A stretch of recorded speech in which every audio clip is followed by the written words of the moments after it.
Hey everyone, welcome to another episode of Ask Yuri. I'm your host, Yuri Elking. Who else would I possibly be? Alright, so today we're going to be talking about the importance of sleep when it comes to the importance of sleep, because I'm going to address this with a couple angles. I'm going to talk about sleep and the ability to lose weight, sleep and muscle recovery, and just overall health. So this question is from Jeff. Sometimes I have trouble sleeping at night because I generally toss and turn for hours before actually falling asleep. And as a result, I end up getting only a few hours of solid sleep. I was wondering if you could address the importance of sleep as well as any other strategies you may be able to share on getting better sleep. Okay, so sleep is important. That's where our bodies grow, repair, regenerate, and learn, right?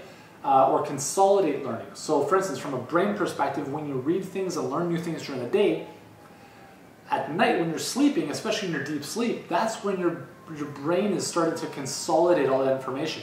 That's why they say, you know, in school, don't pull all-nighters, right? Just study and then sleep on it, because you'll actually retain a lot more by going to sleep afterwards. That's at least something that I found. I was never really an all-nighter kind of guy. The importance of sleep is, it's paramount. You know, especially when you're young. If you're a baby, you'll notice that babies sleep for a long period of time. That's because they're growing and, you know, repairing and building new things, and that's where it all happens. That's where it all happens, in the sleep. So by getting more sleep when you're young, that's when all that growth happens. When you're older, you know, and you're like, you know, in 80s and 90s, generally there's less sleep, right? You're sleeping 5-6 hours a night, maybe, because there's not as much repair and growth that's happening. So that's just kind of like the life cycle of what happens.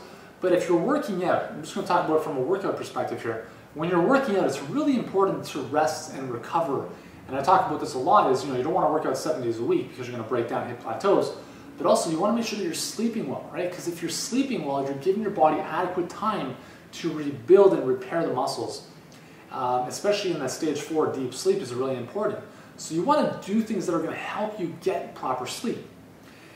Finally, from a weight loss perspective, this is important because, sorry, I'm just making some oatmeal, so I just heard some oatmeal kind of spilling over the pot. Hopefully it doesn't go crazy.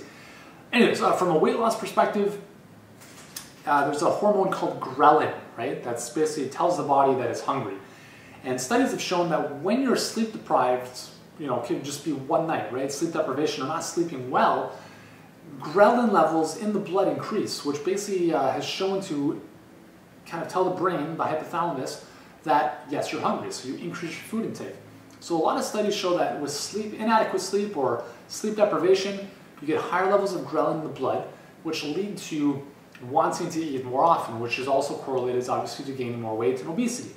So from a weight loss perspective, getting proper sleep is really, really important, just from a hormonal balance perspective.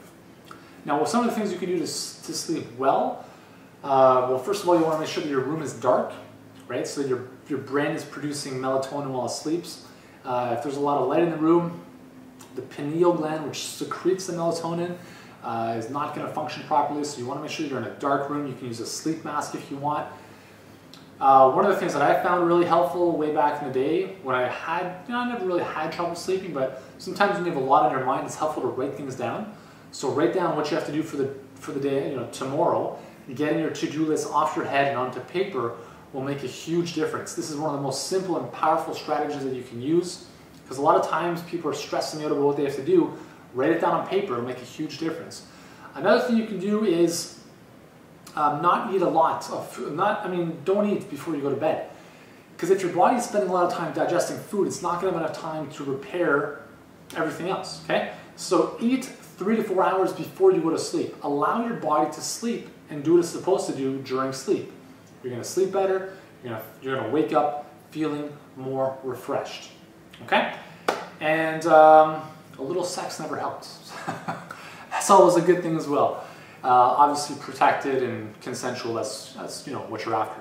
So anyways, hopefully those pieces of advice have helped you out. And again, you know, let me know if you have any other questions with relation to sleep. And in the meantime, join me on Facebook for my live Q&As, my Ask Yuri lives every single day.